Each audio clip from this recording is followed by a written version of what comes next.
Cool, so everyone can hear me okay? If I talk this loud? I do have a flu that I got over in GDC, so everyone in the front row is probably infected at this stage. So today I'm going to be talking about the business of making games. Now, this is going to be the first of a few of these talks that I want to do, so I'm not going to dive super deep into any one topic. I'm trying to cover a whole broad range of things and just some sort of strategies that you can use. And then, based on what you guys are interested in, we can sort of do a Q&A afterwards, and that can sort of feed into what more you'd like to learn. So yeah, first of all, who am I? So this is me. I'm Philip Mays. I'm the founder and the director of Mighty Kingdom, which is all this behind us.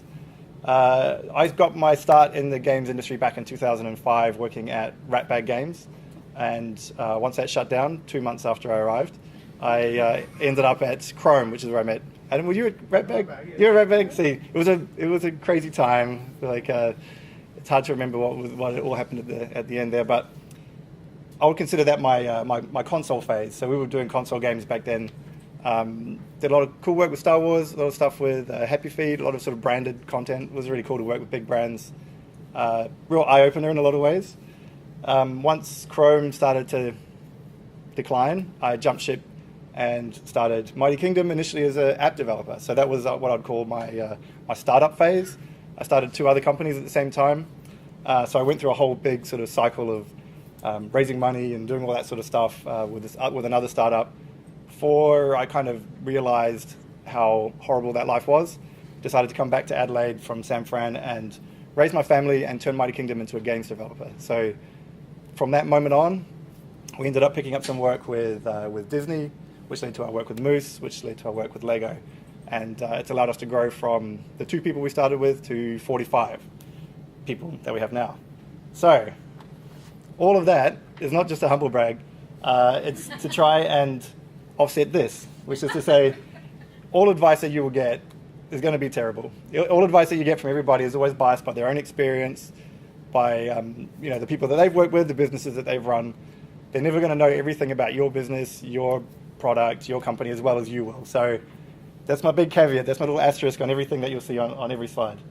But what you need to do is you need to be able to look at advice, figure out what's relevant for you, take the good bits and leave everything else behind. So this was a slide I put up at GCAP last year, talking about how, as an industry, we're really good at making games, not very good at making companies.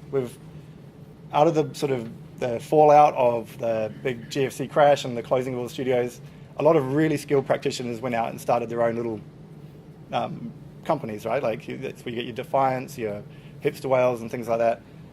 They were all really good at making games and they made great games. But we didn't have the same skills. All the business people who used to run the businesses, they all left. They all went back to the mothership. So while we had all the game making skills come across, we didn't necessarily have those business skills as well. So yeah, like I said before, I want to start that conversation about how we make businesses. So let's go right back to the beginning and start with like the basics, right? The real simple questions that you should have answered before you even think about starting a business. And the most basic question is, why are you doing this? Like, why are you making a games company? Because it's kind of crazy. But you need to think about these questions like, what is my goal here? What am I trying to do? Is this a hobby for me? Is this something I'm doing on the side? Or is this something that's going to be my career? Is this a business that I'm looking to like grow and then sell? Or is this a business that's looking to continue for a very long period of time? These are all really good questions to ask first of all, because it's going to define everything that you do about the foundation that you lay for this business. I would suggest as well that you shouldn't try and answer all these questions on your own, because that can be a struggle. One of the things that we learned from video games is it's dangerous to go alone. I seriously recommend, if you're going to start a business, have a co-founder or 2 or 3, because it's really, really, really hard to do it on your own. And there's a real roller coaster of emotions and the highs and lows of business development, and it's nice to have someone else there who can lift you up when you're feeling like crap, and also to help them as well, so you can sort of offset those peaks and troughs.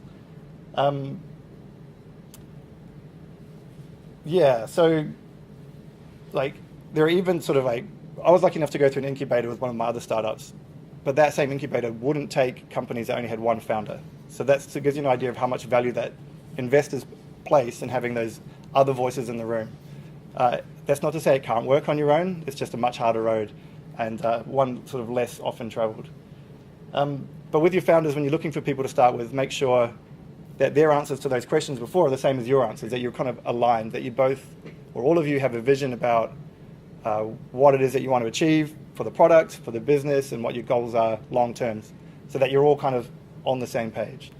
So we're going to get started now. We're going to make a business. We've got some people together. Choose a company name. Anything will do. Make sure people can spell it.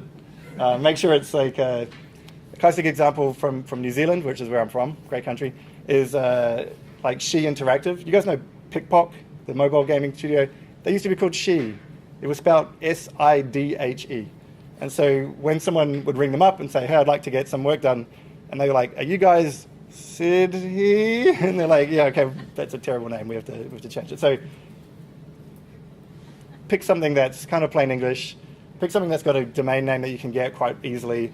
And then just create a logo, buy a little website, make a landing page, print some business cards with some made-up roles on them. You can be CEO or CTO or whatever, and then forget about it. Like, you don't want to spend too long on this, because this is not the important part of your business. This is just ego. This is just like the cool thing that you have. Get the cheapest cards you can find. If you've seen our business cards, you'll know we ascribe to this strategy. The history of how we got the name Mighty Kingdom is pretty crazy. It's retroactively become a good name, but it only exists because my business partner at the time, Jindo, ran a web business where he would, in the middle of the night, dream up a fancy domain name and jump up and register it online, register a .com, and think, oh, I'll make something of it later. And while he was running his web business, he had some people ask him about apps, and so he was like, I'm just going to make a landing page for an app company. And he scrolled down his list, so Mighty Kingdom, made the logo in 5 minutes. It's still our goddamn logo. And threw a page up, and that was how Mighty Kingdom started. And he waited until we had some momentum behind that before I quit my job and we did it full time. But that's like, we've kind of tweaked and changed it slightly, tweaking around the edges. But no one's going to, the value that people see in our business is not in our name or in our logo. It's in the products that we make and the people that we have.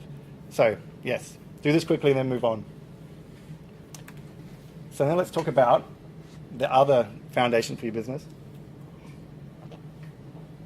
So you need to make sure that the underpinnings of your business are nice and strong, and so you need to build a business super team. These are all the fun things, right?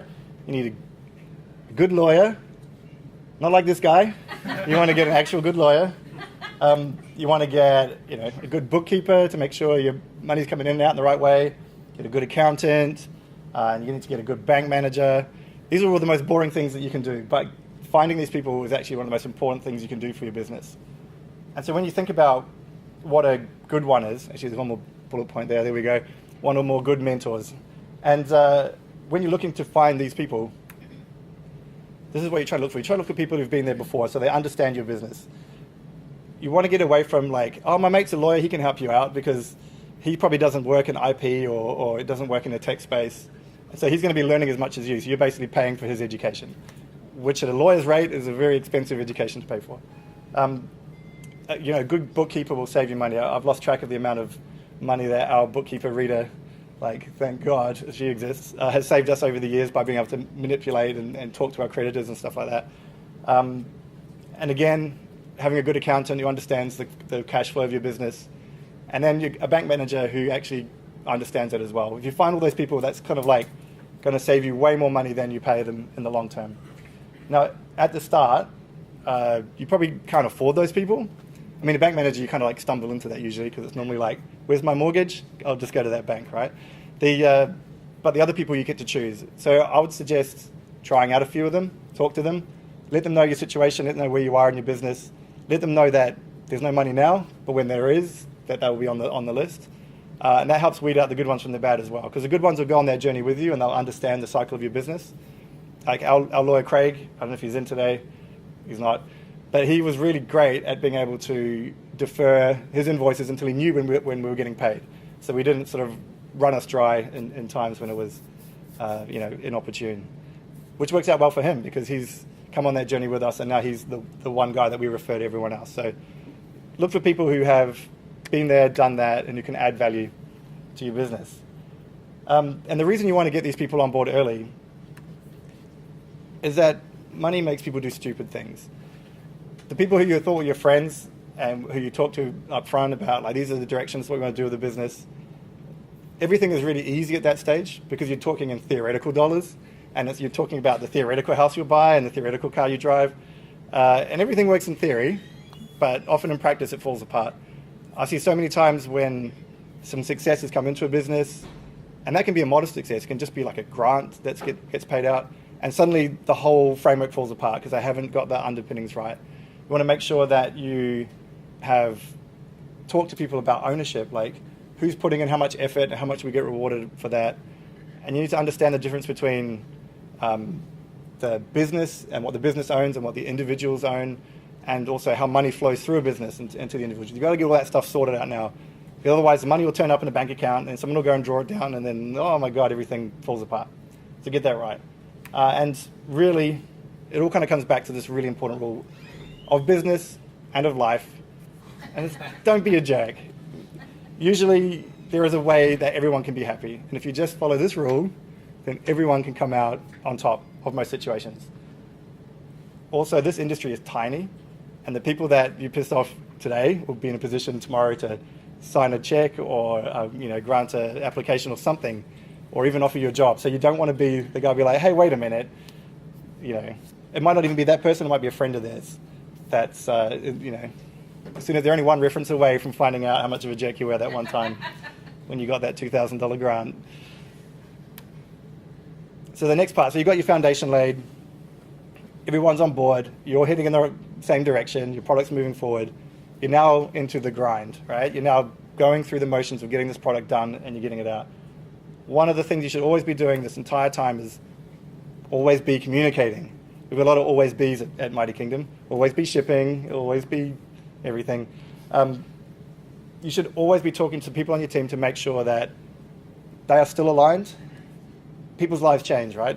I had 2 kids, and that was a big shift for me in my journey in the startup world, because I decided to put them first rather than the business. And so you need to make sure that you're constantly talking to everyone around you so that you know you're all still pulling in the same direction. You need to know if other people are getting swamped with work so that you can lift them up and sort of distribute roles differently. Quite often at the start you'll say, I'm happy managing the money, and then you find you suck at it, and then you feel that this pressure that you have to do it right, where someone else in the organization could just come in and take that for you. So be talking to each other. And, here's a business plan I'm going to show you that I see a lot of in game companies. Build a great game, and then profit, right? This is like the underpants of game creation. This is, if making a great game was all it took to be successful, then everyone would be successful already, right? Like, there's no lack of great content being created in the games industry. So you need to look about, this is it. This is the slide I'm talking about. You need to have a good product. No successful business has a shitty product, right? You have to have something that people want to buy, that they connect with, that they want to engage with. But that's not enough. That's only part of the puzzle.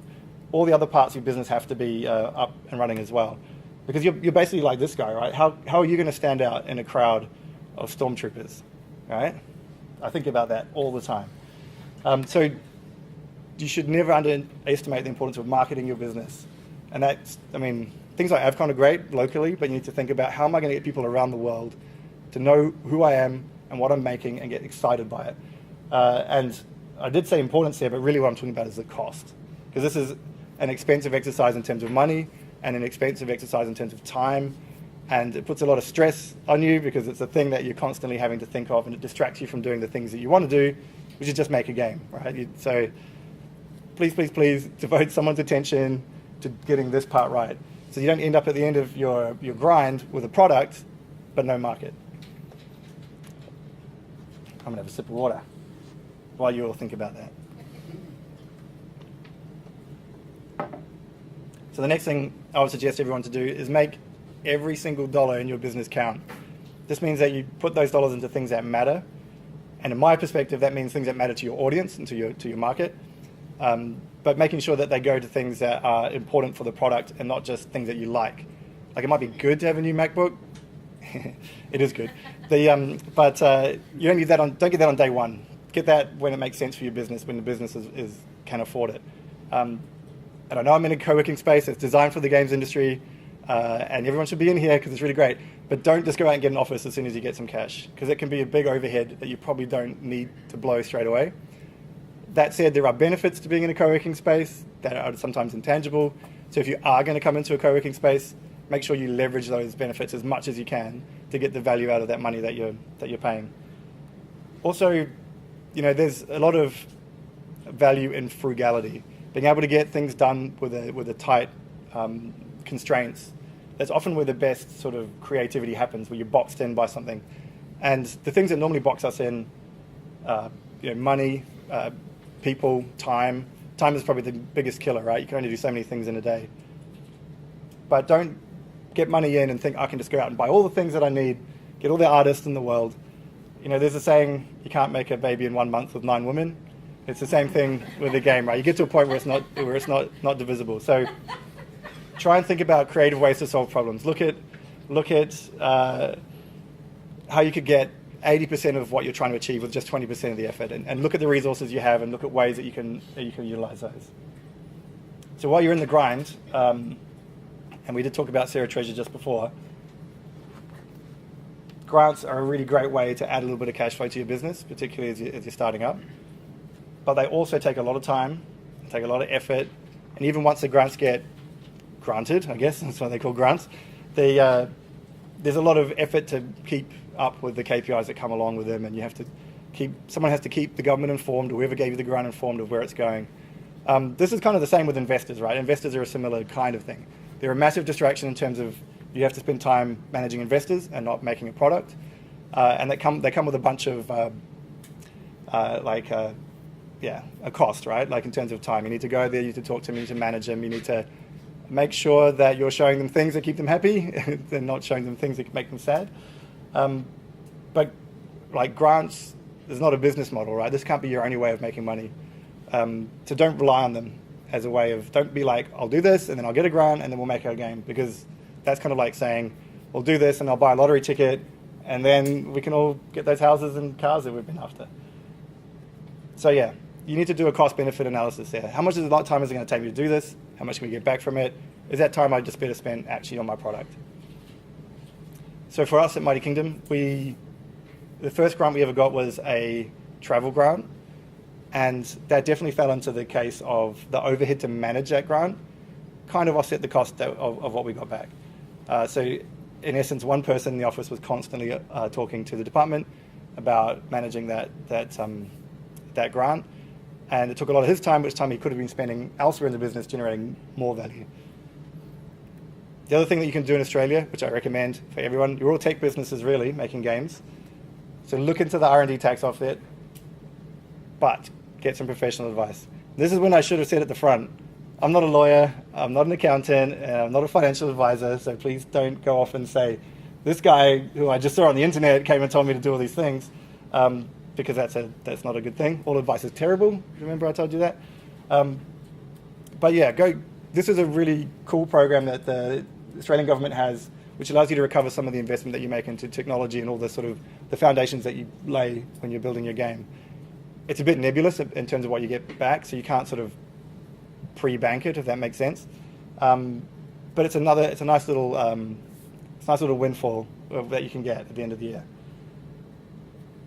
One of the reasons that I talk about frugality so much and sort of stretching that dollar is because I believe in this industry, surviving is winning. The longer you can keep turning up, the more swings you can have, the more at-bats you get, the chances of you hitting a home run. Geez, I don't know why I went baseball, but the greater your chances of finding that success. I mean, our industry is pretty much this, right? Surviving is winning in this industry too. We're in the Walking Dead. I guess all those zombies are like other businesses that have failed. I don't know how it works. You guys can figure out that analogy. So if we've managed to survive the zombie apocalypse for long enough, and you actually release your game, a sweet release, what you'll actually find is you're actually kind of here. You finished, but then you just started all over again. Oftentimes now in software, the game release isn't the end point. It's just the start of another relationship that you have with your customers. Because now, previously you might have had a small group that you've worked with that have given you feedback and have given you input. now you have, hopefully, millions of people who are telling you all the things that are wrong with your game.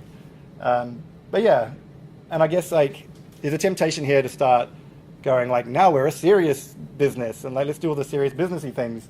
But you don't have to do what everyone else is doing. You should always stick to your principles and figure out what is the most effective thing I can do now. Don't just run off and hire all these people because you can. Think about the impact that they're going to do. Have an outcome in mind before you run down that path. And also, when you're thinking of hiring people, a lot of people tell me that hiring is risky, and it's one of the things that stresses most people out in their business. But I think the hiring isn't risky if you're doing it right. And doing it right is like an entire process. I could talk for like 2 hours just on how to hire people and get that right and get your company mix right. Because there's a lot of stuff in there, right? There's about how you identify talent, how you value diversity, how you structure your company to maximize the benefit of those employees. But I guess, in a simple sense, if you're doing your hiring right, the people that you're bringing in are going to create more value for your business than what you're paying them. That's how business works, right? That's the real simple equation. So if you can think of it in those terms and you've got some ways of measuring that, then that's really good. You're kind of on the path. But don't rush into hiring people ever, right? Just take your time.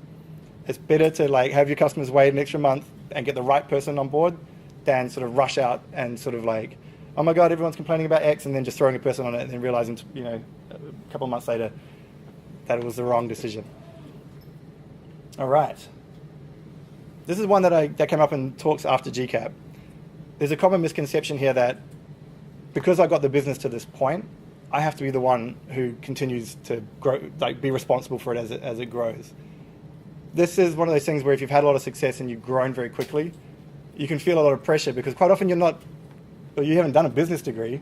You've often probably come from a game development background yourself. So it's okay to not know stuff. And it's okay to hire people who know more than you. In fact, I completely recommend that. It's the best thing you'll ever do. So you don't have to be the boss. You can own the company, and you can get all the benefits that come with that, like your mortgage on the line and your wife stressing out every week.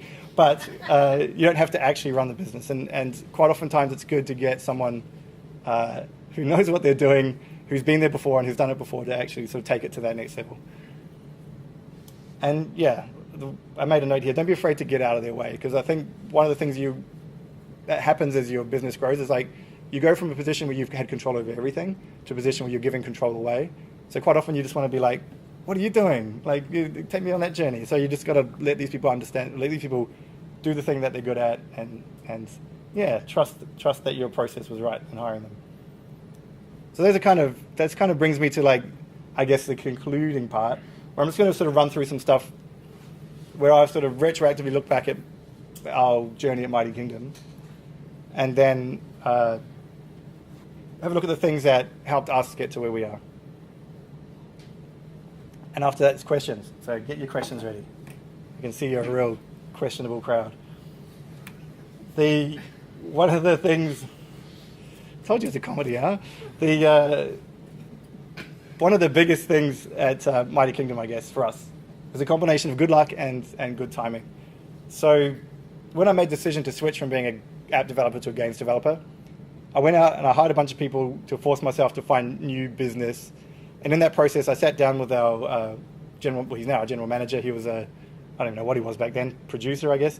And I was like, who do we want to work with? Like, what kind of companies does Mighty Kingdom want to be partnered with? And so we wrote down the names: Disney, Lego, major studio brands, that sort of stuff. The very next week, we had a lunch with some guys from a local web development studio as we were handing some of our old clients off. One of them went to Melbourne, and in his hotel, he was having a beer in a bar. See, I do human good. And the guy sitting next to him was an American guy who was in Australia looking for a game development studio to work with. And he went, well, how about these guys? And gave the business card that we've given to him to this guy. This guy was from Disney. He actually worked with a guy that we knew. So he was like, oh, these guys are all right. He flew down to Adelaide from LA, and we got a job with Disney. So that was pretty good luck, right? At the same time, we've been doing a lot of networking around the game development scene in Australia, and particularly around free-to-play on mobile, which was sort of like an emerging thing back then. And through that connection, we got introduced to Moose, who have a toy brand called Shopkins. If you walk around our studio, you'll see a few of them. So these little toys, the little collectible things for the kids market, they would look like they were going to be a hot item. And so Moose was like, who makes games in Australia? So they rang up Halfbrick and said, do you guys want to make a game? Could you guys stop making all your games and make a game for our brand? And they were like, nah, that's not for us. But how about these guys in Adelaide? They passed them to 6 Foot Kid. They were like, we're busy, how about Mighty Kingdom? So we were like third cab off the rank. When we went to that meeting to talk to them about taking on this brand of theirs, which was becoming this it's $1 billion thing now, right? They were sitting at the table saying, well, who have you worked with that we should be working with Mighty Kingdom? And we were like, Disney. And they were like, oh, really? And then the whole conversation changed. So, like, again, the timing was perfect for us in terms of moving from Disney to Moose. And as you may remember at the start of this, I'd put Lego up as a brand I wanted to work with. They never returned our phone calls because we're just these crazy guys down in Adelaide. But on the back of all the work that Ella and the team did with Shopkins, they had a meeting where they pulled up the top 10 charts in the kids space for the girls market and saw 5 or 6 Shopkins products in that list. And we're like, we've got to work with these guys. So they rang us up and said, let's work together. So it was good luck and good timing, but also for us, great timing. I'm just going to slide a thing. Is it a you or a me thing? I think it might be it. All right, I'm going to swap plugs and let's see what happens. You're all going to have to crowd around my laptop. Oh no, it's good. It's working. It's not underscanned, so we're going to have to. It's fine. What was I going to say? Yes, the one thing that we did really, really well is we maximized those opportunities when they arrived. Like with Disney, it was like a crazy roller coaster, that project, but it allowed us to look at the Shopkins opportunity and say, there's actually something really big here. If we invest in this, it could become something bigger.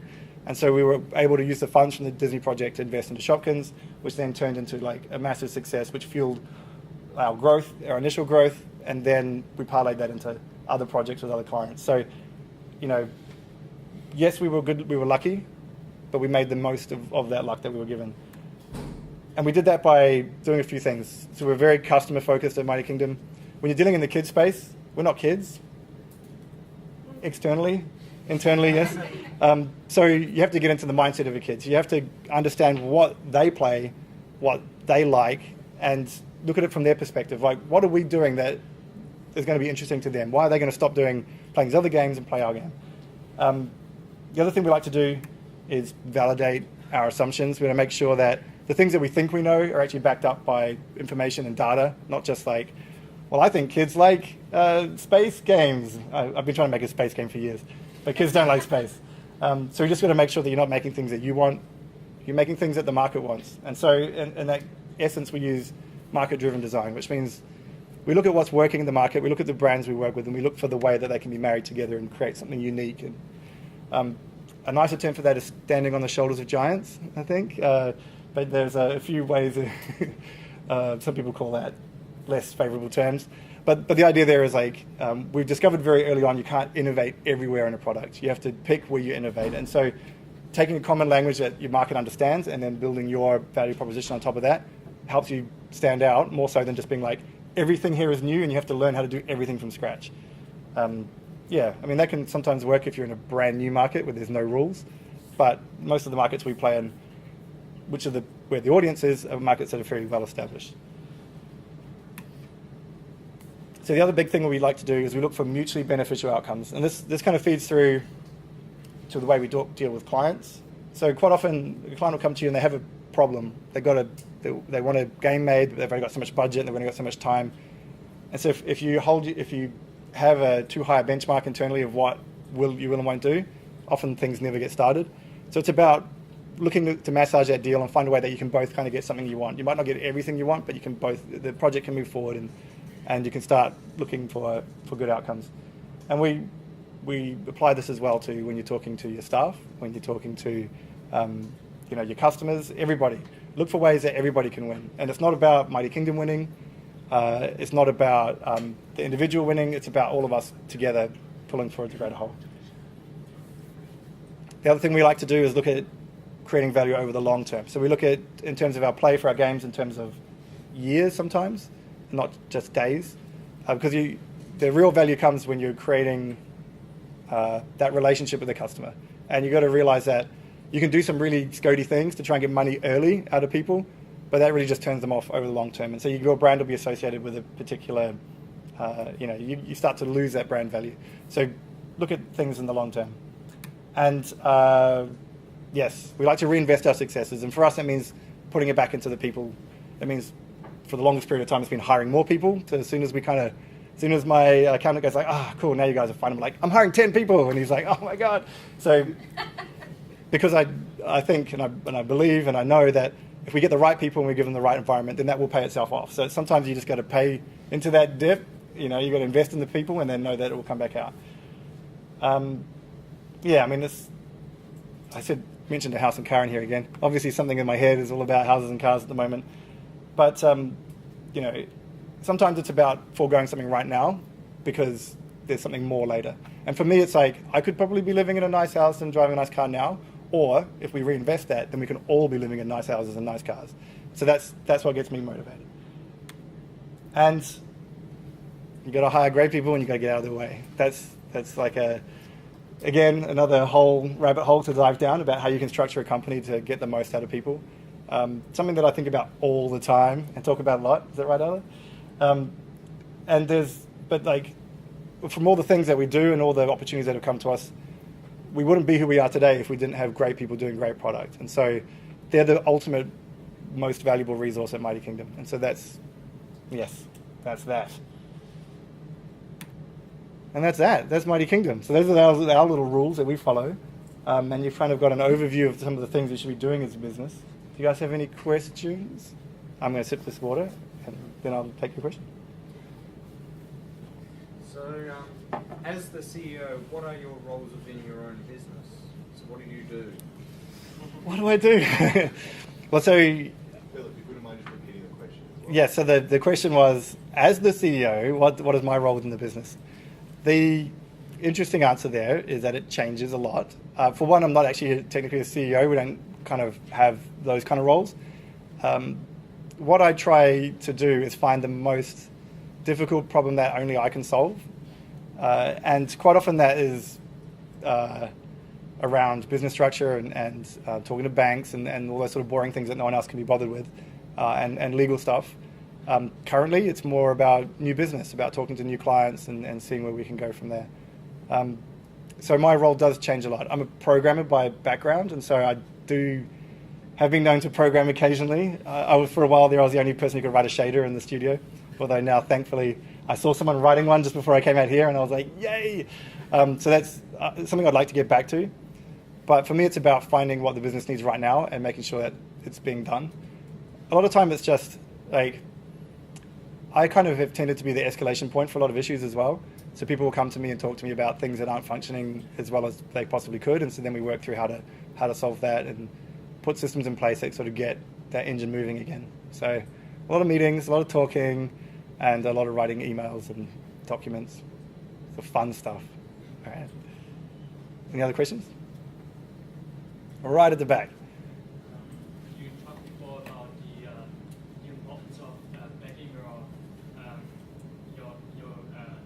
target group up with data, that you're not like just developing a game or that you think would be interesting for kids, for example. Regarding that, do you think you have to make a lot of concessions when you are an independent development team and you want to develop a game that is not necessarily the most or not the best-selling type of game like RTS games, for example? Should you make concessions because the market is probably better for selling first-person shooters, or So to see if I can paraphrase that question, it's like, how much are you driven by the market, and how much is it your own design? Is that kind of where you're heading? Like, how much do you compromise your design to fit the market? It's an interesting question. In the situation that we've been in, we've had brands that already have an existing audience, And so for us, it's kind of an easier problem to solve because you can look at that audience and you can say, well, what are they playing? What parts of the brand do they resonate with? What are the core values of the brand? Or what are the ingredients here that we can then use and mix and match and put into game? And so then you can look at game mechanics and game play styles and find where they can do a good fit.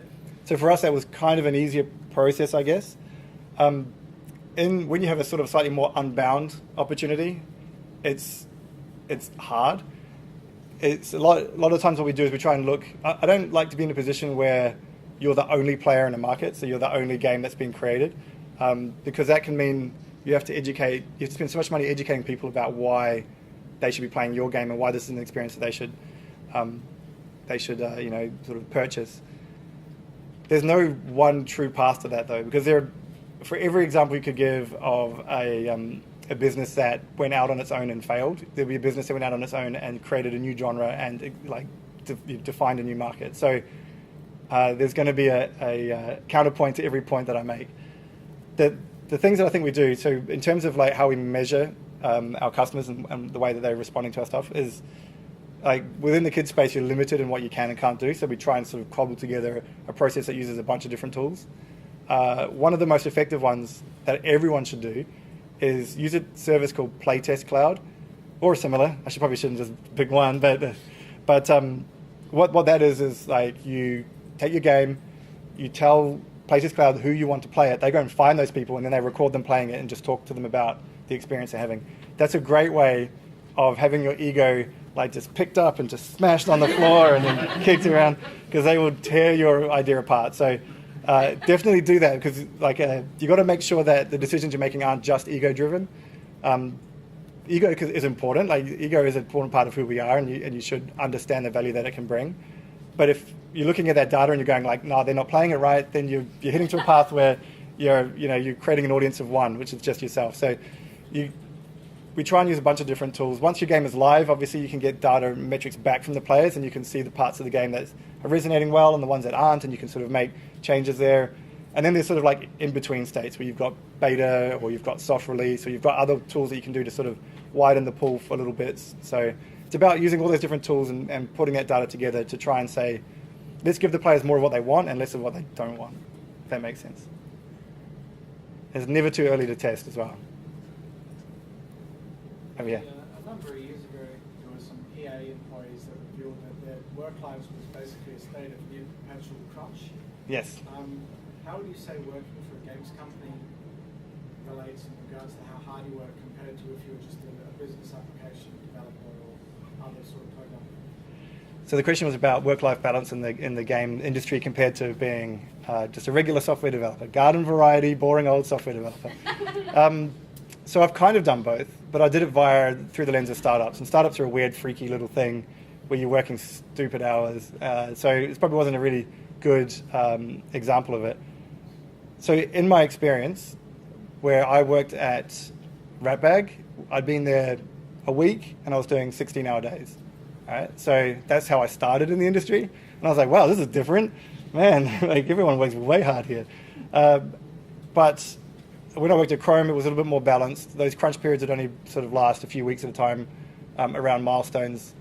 And setting up Mighty Kingdom after having worked in startups and crunched again, I was like, I don't want to do that. So we've made sure that as far as we can control, we have people going home at 5 o'clock or wherever. Actually, I don't really care what time they get in or when they leave. But sort of having that flexibility within your hours and recognizing that, like me, people have lives, right? They got, like, everyone else has lives too. But that, you get time to spend with your kids. And that work isn't the most important thing that you can do in your life. It's one of the facets of who you are, and it's a way that you can express yourself, but it's not the only way. So let people go off and do things, and often they'll come back more excited. I would say in that environment, the fundamentals of what you're doing as a programmer between boring software and like making an app or making a game are kind of the same. You're just finding interesting problems to solve and using your skills as a programmer to solve them. It's just the end result for one is like a game, which is fun and people love. Another one is just a productivity tool, which they just put in their pocket and they forget about. But I wouldn't say one is more or less collaborative than the other, because working on apps, you're working with a UI designer, you're working with the the customer, people who face the customer business development and stuff like that. So you're kind of working in a group, it's just a different group. So I wouldn't say one is better or worse. You definitely find in the games industry people are more passion-driven than profit-driven, I guess, or money-driven. Because all the people who want to just make money have gone off to work at defense or work in other places. So the people who come in generally are really excited about what they can do. So it's a different kind of person, I find. I don't know if that answers your question at all. Yeah, I've got one from the chat. Chris Johnson asks, Phil, you talk a lot about trusting people and relinquishing control. Was wondering what you thought about making Mighty Kingdom a workers' co-op. I don't even know what that is. But a worker cooperative is basically a company that's owned, self-managed by its workers. There we go. So the question was, why isn't Mighty Kingdom working co-op? I guess I would look at that and say, what is the value that it brings versus what does it take? So Mighty Kingdom is completely 100% self-funded. It's also completely 100% owned by me. But I have zero intention of selling Mighty Kingdom or even exiting that business. I have a very long-term view of what it will be and the value that it can create. And I will always tell people that, for me, success doesn't just come in terms of my own personal success. Success is when everyone within the company is succeeding as well. I have had some conversations recently about a way that we can find a structure that basically sets that in stone. Because as someone pointed out, at the moment it's just at my discretion, which is probably not a great, as much as I know how I feel, other people don't have that, they may not feel the same way. So, I mean, it's something that I have thought about. It's not a workers' co-op. Haven't investigated because I don't know what that is. But I'll talk to my lawyer and see what he says. Probably what crazy idea have you got now? But yeah, I mean, for me, it's one of the reasons I haven't taken investment is when we are making decisions about where the company should go, and quite often they're very risky decisions, and that the negative outcome of some of those is that the whole thing falls apart, and it's all gonna be destroyed, and we'll all be crying and hugging each other and putting our stuff in boxes. I've been there, and but so at the moment, all the actual financial risk is on me, right? So if it does crash and burn, I lose my house, and I'm prepared to do that because I was the one who said, come in here and follow me and I'm going to do this crazy thing. So I want to make sure that I'm not unfairly burdening someone else if I did that. And also, I don't want to have our decisions clouded by this idea of if we do that and the company fails, I lose all these other things. And so people start becoming risk averse because we need to have a certain element of risk taking and pushing forward. And I would hate to lose that if we brought more voices into the room. And I guess it's easy to spend someone else's money, and at the moment it's kind of mine, even though it's technically kind of theirs because they generate it. But yeah, I mean, I think that's how I think about things. Over here. On the fun topic of marketing, Ella, save me. I guess related to when My Kingdom started up, but how much importance goes on building the brand as opposed to building the game? Does the brand follow the game success, or are they just as important? So up until about 2 weeks ago, I would have said. So sorry, the question was around how much is the brand important versus how much is the game in terms of marketing, its market value. So up until 2 weeks ago, I would have said the brand has no value and it's all the game. But then we did an experiment with our Shopkins audience, and we found that a lot of people were finding our new games via what other games has this developer made. So I'm like, oh my God, now our brand has value. So I'm now looking at that hot pink and thinking, could have done something else there. But so it's a difficult one to answer. I would say initially when you've just got one product, you don't have any history behind you, no one's going to care about the name. Unless you have had a history before this particular business, right? Where people follow rockstar creators around, right? So they'll know Cliffy B's now starting this thing, or who's a more relevant and now reference. But people will follow those people around, so that their name is their brand, and the company again is just piggybacking on that. But I would say over time, the more products you release, the more value your brand will create. what we found is that our brand is now very closely associated with kids games, which kind of changes some of our stuff that we're doing in the future because we're looking to push outside of the kids demographic. So now we're thinking about, well, let's not mess that up by trying to just drop a, head shooting sniper game on top of Shopkins' audience, because if their parents run off and find that, it's going to be, whew, all that brand value is gone. So I don't think there's one true path. I think initially you got to focus on the same things. You got to focus on your product. You can always retrofit your brand. You can always change it and make it something else. Like you can change your logo, you can change your name, you can do a bunch of different things. So that's why I'm saying don't get too tied to that up front. Focus on making that game and giving that game the biggest audience you can. Blue Shed. Phil, just you were mentioning, and I know that you travel around a lot, you go to a lot of events and stuff. Just sharing the love. In Australia, is there any other developers that you see are up and coming or doing really cool things that you would like to just spruik, or maybe people don't know too much about? So the question was, can I spruik some local developers? I do travel a lot and I do see a lot of cool things, but usually I'm in meetings, in boardrooms, looking at featureless walls, so I don't get to see the cutting edge of stuff. Walking around Game Plus, you see some really cool things. I know Foxy, and I can see Deneth here in the audience. They're doing some great things with in the kids market as well, looking at horses. My God, horses are such a big thing. I don't know why I didn't think of that. And brief battles here in the front, right? Doing well. It's about to come out. So I got my Steam key just in the mail yesterday, so that looks pretty exciting. So there's a lot of really cool stuff being done locally that you should definitely come in here, wander around, talk to people and see what they're doing. And yeah, that's all I got. Does anyone else want to spruik anything? You got a moment? Open mic? Crickets. Melon Head Games. Crickets. There you go, Melon Head Games. There we go. Those guys are really cool. No more questions? Just Adam. with what you were saying before about being Kim as a kids-focused developer, is there any concept of the market you're with, like, is your audience growing with you, or is the way you do products is always kind of that same age demographic? Yeah, so the question is about can you grow with your audience? Because we are in the kids space, and I'll say through the Shopkins core audience is like 6 to 9-year-old girls, and they've done some sort of brand extension stuff there. I mean, it skews quite young as well, but they've tried to sort of push that brand up into sort of like the teenage market. For us, it's like there's a whole bunch of games we want to make, right? And a lot of them aren't in that market. And so it's about how do we build the bridge from where we are now to where we can be creating those products. Quite often we look for partners that we can work with to help share that risk with us, so we're not just spending all our own money on things.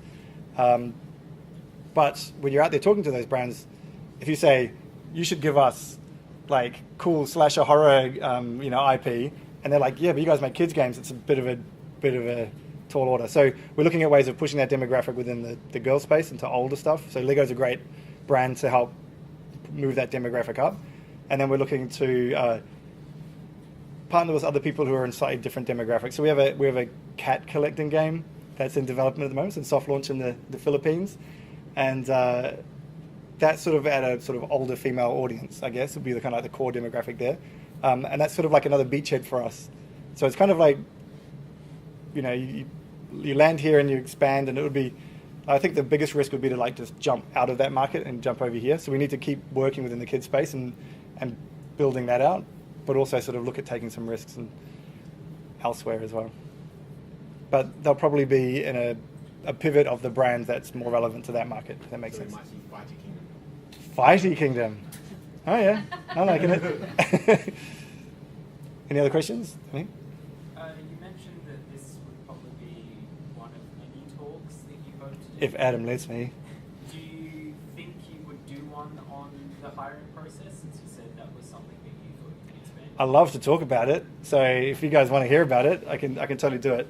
Yeah, there's so much to unpack in there. Like we just went through a grad program, which was a real horrible process. We had 218 applicants. We only had 8 positions, and it was was brutally hard to try and bring it down. So it was all of the all of the best and worst of hiring was sort of shoved into a very short period of time. So a lot of very fresh wounds that I can expose, but also there's a lot of best practices there about how you can evaluate talent to make sure you're getting the right people in the door, and how you can work to grow that talent even before they work at your company, right? So you can start doing that outreach now and start training those people so that they're ready when you're ready.